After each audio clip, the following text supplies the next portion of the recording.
আমার ছেলেটাকে কত কষ্ট দিয়ে মেরেছে, ওরা যদি আমার ছেলেটাকে গুলি করে মারতো তবু তো আমার কিছু মনে হতো না।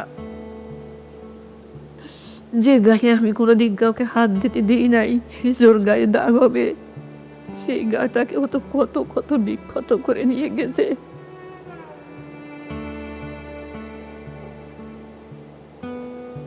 মানে আমার এখনো মনে আছে যে আমি জাস্ট ভাইয়ের পাড়ের দিকে ধরছি, আমি ভাবছি মনে হয় কিছু পাবো, বাট আমি গ্রিপ করতে যাই দেখি কিছু নাই, সব কিছু গলা। জাস্ট হাত দিতে যাই হচ্ছে আমি জাস্ট গ্রিপ করতে পারছি, এত ওয়েট বাট কোনো কিছু নাই, সব কিছু একদম পুরো বডি গলে গেছে।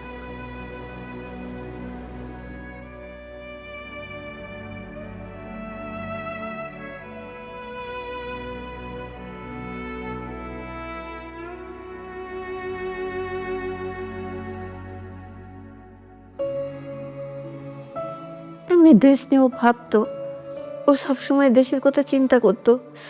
আমি জানি না ওই স্ট্যাটাস আমি নিজেও পড়েছি, সারা দেশবাসী পড়েছে। ওই স্ট্যাটাসের মধ্যে কি এমন ছিল ওদের এত গায়ে লাগছিল আমি জানি না। ও হয়তো দেশের সাধারণ মানুষের জন্য লিখেছিল। ও তো চলে গেছে, তিস্তা নদীর পানির সমাধান কি হয়েছে, হয় নাই, কিন্তু কেন লিখছিল আর কেনই বা ওকে এত নির্মমভাবে জীবন দিতে হয়েছে আমি জানি না। 6 তারিখ হচ্ছে সকাল সম্ভবত 9:30টার দিকে বাস ছিল ভাইয়ার। তো বাসে হলে আসতে আসতে প্রায় 4:30টার মতো বেজে গেছিল। তো আম্মু আর কি খাবার দিয়ে দিয়েছিল ভাইয়াকে। তো ভাইয়া ওইগুলা খেয়ে দিয়ে একটু রেস্ট নেওয়ার জন্য আর কি বিছানায় বসছে। তো এর মধ্যে আর কি ভাইয়ার হচ্ছে কাছের বন্ধুরা ভাইয়ের ব্যাচেরই তো এরকম এসে ভাইয়াকে বলছে যে বড় ভাইরা তোকে ডাকছে, একটু উপরে আয়, আর সাথে ল্যাপটপ আর মোবাইলটা নিয়ে আয়। ভাইয়া তখন শুনে বলছে কি ব্যাপার, মানে কোনো সমস্যা? তো বলছে আরে আয় উপরে আয়, আসলেই মানে জানতে পারবি। তাকে মেইনলি ডেকে নেয়, সে আমাদের ইন্ডিয়া বাংলাদেশের যে ডিপ্লোম্যাটিক সম্পর্ক ফেনী নদী নিয়ে মেইনলি একটা পোস্ট করে, যেটা ছাত্রলীগের তখনকার যারা নেতাকর্মীরা ছিল তাদের এটা খুব গায়ে লাগে। তো রুমে ডেকে নেওয়ার পর থেকে তাকে বিভিন্ন প্রশ্ন করা হয়, জিজ্ঞাসাবাদ করা হয়, তার ফোন চেক করা হয়, তার ল্যাপটপ চেক করা হয়। এবং তারা যখন তার ফোনে বা ল্যাপটপে তেমন কিছু মানে সলিড কিছু যখন না পায়, তো তারা যেটা সন্দেহ করে যে সে হয়তো অনেক কোনো কিছু হাইড করছে, তাকে তারপর ফিজিক্যালি টর্চার করা শুরু করা হয়। তাকে থাপ্পড় দেওয়া হয়, স্ট্যাম্প নিয়ে আসা হয় পাশের রুম থেকে, স্ট্যাম্প দিয়ে মানে অমানসিকভাবে খুব বেশি হিট করা হয় এবং একটা পর্যায়ে যে স্ট্যাম্প ভেঙে যায়। এর কিছুক্ষণ পরে আবার আরেকটা স্ট্যাম্প নিয়ে তাকে মারা হয়। তো সে একটা সময় পর সে যে মাটিতে লুটিয়ে পড়ে, সে বমি করে। আম্মু আসলে ওই টাইমে মোটামুটি 9:30টার দিকে হচ্ছে কয়েকবার কল দেওয়ার চেষ্টা করে, কিন্তু আম্মুর কল হচ্ছে ধরে নাই। তো আম্মুর কল না ধরার পরে হচ্ছে আম্মু আমাকে কয়েকবার এসে হচ্ছে বলছে যে কি ব্যাপার, হচ্ছে ভাইরে কল দিতেছি, কল ধরতেছে না কেন? তারপরে হচ্ছে 10:30টার দিকে আবার বলতেছে ভাইয়া কল ধরে না। তখন আব্বু অলরেডি ঘুমায় গেছে। তখন আর কি আমি হচ্ছে একটু চেক করতে গেলাম যে দেখি ভাইয়ার হচ্ছে ফেসবুকে অ্যাক্টিভ আছে কিনা, বা হচ্ছে ব্যাপার কি হচ্ছে ভাইয়ের কোনো রুমমেটের নাম্বার পাওয়া যায় কিনা। তো তখন আর কি ঢুকতে যেয়ে দেখি ফেসবুকে অ্যাক্টিভ, আর আমি ভাবলাম যে যেহেতু ফেসবুকে অ্যাক্টিভ আছে মনে হয়, তার মানে হয়তো মোবাইল চালাইতে মনে হয় ঘুমায় গেছে, যেহেতু অনেক টায়ার্ড। তো এই কারণে আম্মুকে বললাম যে যেহেতু জার্নি করে গেছে তো মনে হয় টায়ার্ড, এই জন্য মনে হয় ঘুমায় গেছে। তো এর মধ্যে আর হচ্ছে ওই দিন রাতে আর হচ্ছে আমাদের সাথে কোনো কথা হয় নাই।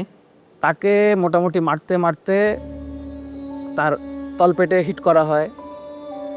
মৃত্যুর পর আমরা যেটা পরে দেখিয়েছিলাম তার বাড়িতে, তার পুরা 2 হাত 2 পা একদম কালছিটে পড়ে গিয়েছিল। তাকে শরীরে এমন কোনো জায়গা নেই যেখানে তাকে হিট করা হয় না। একটা পর্যায় পর সে যখন একদম খুব বমি করে ফেলে, তাকে ওয়াশরুমে নিয়ে ওয়াশ করা হয়, এরপর আবার রুমে নিয়ে মারা হয়। এই মারের মাঝখানে সে আমাদের যারা ব্যাচমেট ছিল, যাদেরকে সে চিনত, ইভেন তার রুমমেটও ছিল এর মধ্যে, তাদেরকে বিভিন্নভাবে রিকোয়েস্ট করে এবং কনভিন্স করার চেষ্টা করে যে সে আসলে কোনোভাবে কোনো কিছুর সাথে জড়িত না। পরিস্থিতি যখন খুব বেশি খারাপ হয়ে যায়, তারা ফাহাদকে ওয়াশ করে 2011 থেকে 2005 নাম্বার রুমে নিয়ে যায় চ্যাংদোলা করে। 2005-এ নেওয়ার পর তারা ছাত্রলীগের তখনকার নেতাকর্মীরা ঠিক করে যে তাকে যে করেই হোক মানে ডাক্তারের কাছে বা মেডিকেলে নিতে হবে। আবরারকে অ্যারেস্ট করার জন্য তখন অলরেডি পুলিশকে বলে দেওয়া হয়েছিল এবং পুলিশ গেটের বাইরে ওয়েট করছিল। কিন্তু পুলিশকে এই জন্যই তুলে দেওয়া যাচ্ছিল না, কারণ পুলিশ তখন বলেছিল যে হেঁটে যদি আবরার না আসতে পারে তাহলে তারা তাকে রিসিভ করবে না, কারণ তার দায় নিবে না। তারপর যদি কোনো সমস্যা হয় এটার দায় সে নিবে, তারা নিবে না। ফাহাদকে যখন 2005-এ নিয়ে আসা হয় তার আগেই ম্যাক্সিমাম যারা তাকে বেশি মেরেছিল তারা অলরেডি নিচে নেমে যায়, কারণ তারাও দেখছিল যে তার আসলে অবস্থাটা খুব ক্রিটিক্যাল। তখন আমাদের ব্যাচেরই কিছু যারা ছাত্রলীগ করতো তারাই এবং এক ব্যাচ সিনিয়র যারা ছিল এরাই বেশি মানে তাকে নিয়ে তখন হসপিটালে নেওয়া না নেওয়া এই কাজগুলো তখন চলছিল। তো সে যখন সিঁড়ির ল্যান্ডিংয়ে পৌঁছায় তখনই সে বলে যে আমাকে নিয়ে ওকে নিয়ে আর টানাটানি না করতে, একটু পানি খেতে চাই। আমার রুম নাম্বার ছিল 2007। আমি যখনই আসলে ওই সময়টা যখন মানে জেনেছি যে সে সিঁড়ির ল্যান্ডিংয়ে আছে, তো তখন যখনই বেরোতে চাই তখন ওখানে ছিল শামীম বিল্লাহ ছিল, সাইফুল ছিল আমাদের এক ফ্রেন্ড ট্রিপলির, এবং তারা মিলে তাকে মেনলি পানি খাওয়াচ্ছিল। তখনও তার রু ছিল। তা আমি আবার আমার রুমে ঢুকে ওই রুমে 2011-তে থাকা একজন প্রত্যক্ষদর্শী ছিল মোর্শেদ, তখন সে বলে আমাকে যে আসলে তার অবস্থা ভালো না। এর কিছুক্ষণ পরে আমি ল্যান্ডিংয়ের ওখানে যখন পৌঁছে তখন আবরারের তখন অলরেডি হুঁশ নাই। তো তার তখনও এক্সটার্নাল কোনো ব্লিডিং ছিল না, বাইরে কোনোভাবে কোনো ব্লিডিং ছিল না, কিন্তু তার তখন সে সেন্স ছিল না। তা আমরা ভাবি যে সে বেহুশ হয়ে গেছে হয়তো। তাকে আমরা 3-4 জন মিলে আমরা সিপিআর দিই। তাকে সিপিআর দেওয়ার সময় তার মুখ থেকে যে আওয়াজ বেরোচ্ছিলাম ভেবেছিলাম হয়তো কফ আটকে গিয়েছে। তো বসে তারপর কিছুক্ষণ পিঠের উপর বাড়ি দিতে থাকি, হয়তো ভাবি যে আসলে কফটা ক্লিয়ার হবে। এর কিছুক্ষণ পর ডাক্তার আসে। ডাক্তার যখন আসে তখন আমরা বারবার রিকোয়েস্ট করতে থাকি যে ওকে আমরা হাসপাতালে তাড়াতাড়ি নিয়ে যাই। আমি সেদিন রাতে ইমার্জেন্সি ডিউটিতে কর্মরত ছিলাম। তো রাত আনুমানিক 3টার দিকে আমি স্টুডেন্টের পক্ষ থেকে একটা কল পাই ল্যান্ড ফোনে, এবং আমাকে বলে যে একজন ছাত্র খুব অসুস্থ, আপনি একটু তাড়াতাড়ি হলে আসেন। অ্যাম্বুলেন্সে করে আমি শেরেবাংলা হলে যাই। যাওয়ার পরে আমি শেরেবাংলা হলের প্রথম তলা এবং দ্বিতীয় তলার মাঝখানে সিঁড়িতে আবরার ফাহাদকে ওখানে রেখে রাখা সহ অবস্থায় দেখতে পাই। পরে আমি তাকে পরীক্ষা নিরীক্ষা করি। পরীক্ষা নিরীক্ষা করার পর আমি দেখতে পাই যে সে মৃত, এবং পরীক্ষার সময় তার যখন পালস, ব্লাড প্রেশার যখন চেক করি তো তখন দেখি যে তার শরীরের মধ্যে অনেক আঘাতের চিহ্ন। পরে এখানে তার কাপড় চোপড়ও দেখলাম যে ভিজা, এবং পুরা শরীর তার একদম ঠান্ডা হয়ে গেছে। পরে আমি যখন নিশ্চিত হলাম যে সে মারা গেছে, আমি ছাত্রদেরকে বললাম তো সে তো বেঁচে নাই। এই কথা বলার সাথে সাথে আমার আশেপাশে যে সমস্ত ছাত্ররা এতক্ষণ ভিড় করেছিল সবাই যার যার মতো পালিয়ে চলে গেল। কিছুক্ষণ পরে তখন তৎকালীন একজন ছাত্রনেতা সে ওখানে আসে এবং আমাকে পরিচয় দিয়ে আমার সাথে কথা বলতে শুরু করে। বলে যে এই আবরার ফাহাদের অনেক শ্বাসকষ্ট ছিল, তো সে হঠাৎ করে অসুস্থ হয়ে পড়ছে, তো আপনি তাকে মেডিকেলে নিয়ে যান। তা আমি তাকে বললাম যে দেখো সে তো মারা গেছে, তাকে আমি মেডিকেলে নিয়ে কী করব। মেডিকেলে তো আমি তাকেই নিব যে অসুস্থ, তার চিকিৎসা দরকার। পরে আমি হলের প্রভোস্ট স্যারকে ফোন দিই এবং ডিএসডব্লিউ স্যারকে ফোন দিই। ইতিমধ্যে ছাত্ররা যখন দেখছে যে আমি তাকে নিচ্ছি না, ওরা নিজেরা গিয়ে অ্যাম্বুলেন্স থেকে ট্রলিটা নামায় নিয়ে এসে তারা নিজেরাই আবরার ফাহাদকে ট্রলির উপর উঠে নিচতলায় করিডোরের সামনে তাকে রাখি। In the mean time DSW sir চলে আসেন, প্রভোস্ট স্যারও চলে আসেন। ওনাদেরকে আমি বললাম যে দেখেন ও তো মৃত। তো তখন পুলিশকে ফোন দেওয়া হয় এবং চকবাজার থানা থেকে পুলিশ চলে আসে অল্প সময়ের মধ্যে। আসার পরে পুলিশ তাকে নিয়ে তার সুরত হাল রিপোর্ট করে।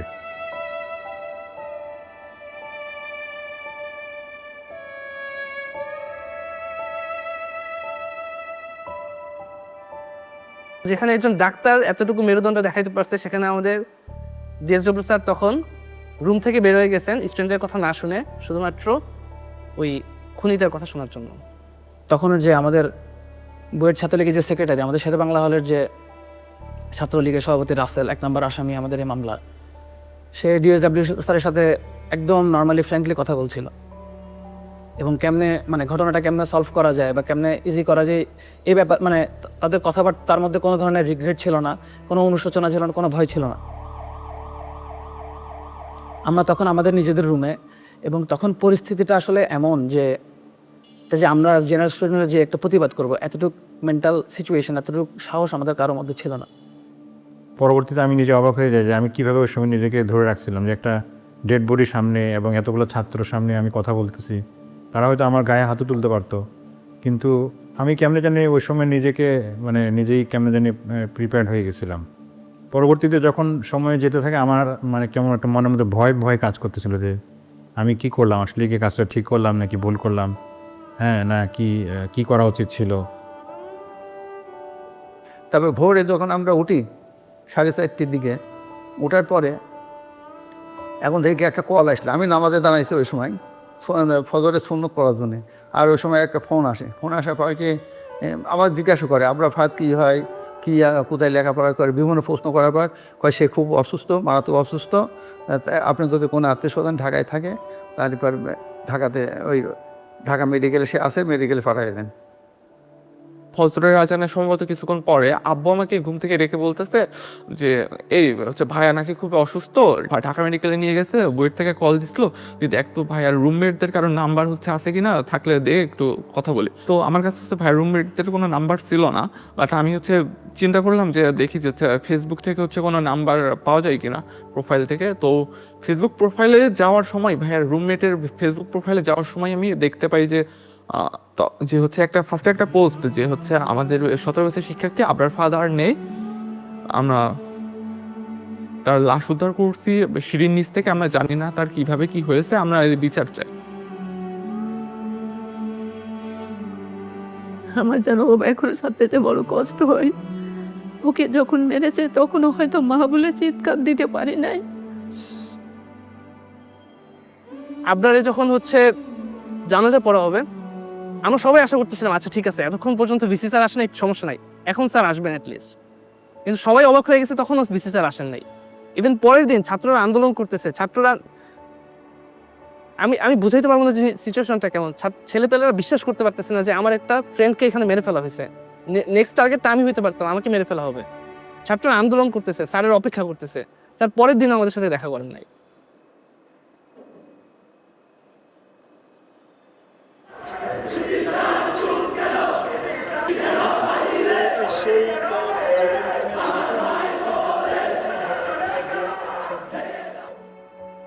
ইভেন আমরা একটা মিটিং করি ভিসি স্যারের সাথে তখন 11 অক্টোবর। ওই মিটিংটা হচ্ছে সব মিডিয়াও প্রচার করছে।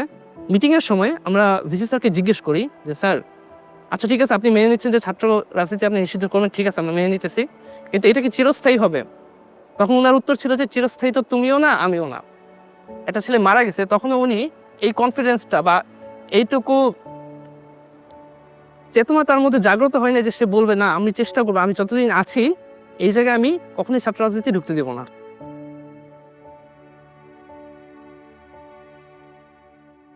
আমার জানা মতে প্রত্যেকটা পাবলিক বিশ্ববিদ্যালয়ে একটা টর্চার সেল ছিল। কি ধরনের একটা শিক্ষা প্রতিষ্ঠান গড়ে উঠতে পারে যেখানে তার মধ্যে টর্চার সেল থাকাটা তার একটা আবশ্যক অংশ? আমাকে যদি প্রশ্ন করেন যে আবরার আসলে অপরাধটা কি, তাকে কেন এভাবে হত্যা করা হয়েছে, প্রথম পয়েন্ট যেটা আসবে সেটা হলো সে বাংলাদেশের স্বার্থ বিরোধী যে কাজগুলা গত সরকার করতো, গত আওয়ামী লীগ সরকার যে কাজগুলো করেছে তার প্রতিবাদ করা, তার নাম্বার 1 পয়েন্ট। ধর্ম পালন আর দেশের স্বার্থে কথা বলার বাইরে আসলে আবরার ফাদারের আর কোনো অপরাধ ছিল হচ্ছে কাইন্ড অফ, যদি বলি এই বাংলাদেশে জন্ম নেওয়া, কাইন্ড অফ জিনিসটা আসলে এরকমেরই হয়ে গেছে, আর বইটা ভর্তি হওয়া।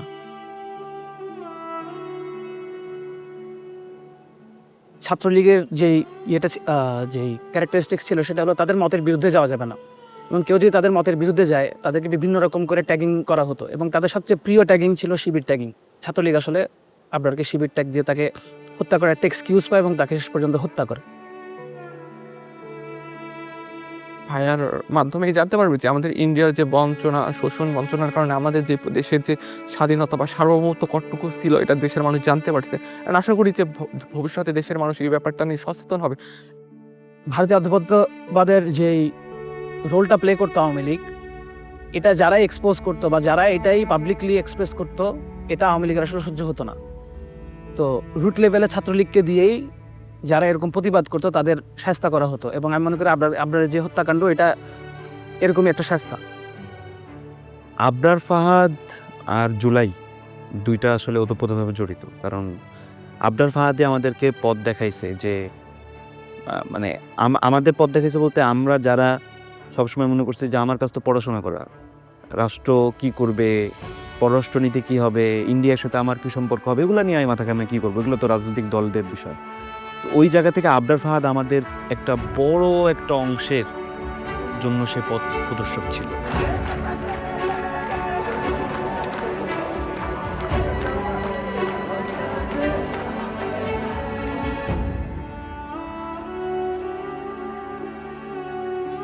ওরা বলে যে আমাদেরকে আবরার পথ দেখায় দিয়ে গেছে, এটা মনে হয়তো হয়তো আল্লাহ তাআলারই ইচ্ছে এটা।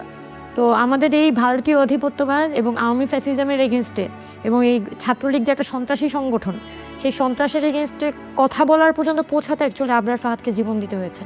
এবং এই যে জুলাই গণঅভ্যুত্থান হয়েছে, ফাহাদ এভাবে যদি আসলে আবরার ফাহাদ মারা না যেত, তাহলে আমাদের সাধারণ ছাত্রদের যে চৈতন্যটা এত বড় নাড়া আসলে খেত না।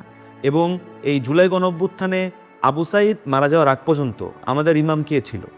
আমাদের ইমাম ছিল আসলে আবরার ফাহাদ। এই অবদানের ফলেই কিন্তু এই অভ্যুত্থানের ক্ষেত্র প্রস্তুত হয়েছে। সেই প্রেক্ষাপটটা আমাদেরকে ভুললে চলবে না, এবং এই প্রেক্ষাপটটা মনে রাখতে হবে আমাদের ভবিষ্যৎ বংশধরকে, যাতে এই রকম আর পরিস্থিতির সৃষ্টি না হয়। যে চল পর্যন্ত আমাকে ছেড়ে চলে গেছে, আমাদের একবার মনে হচ্ছে না যে আমি আমাকে ছেড়ে চলে আসছি।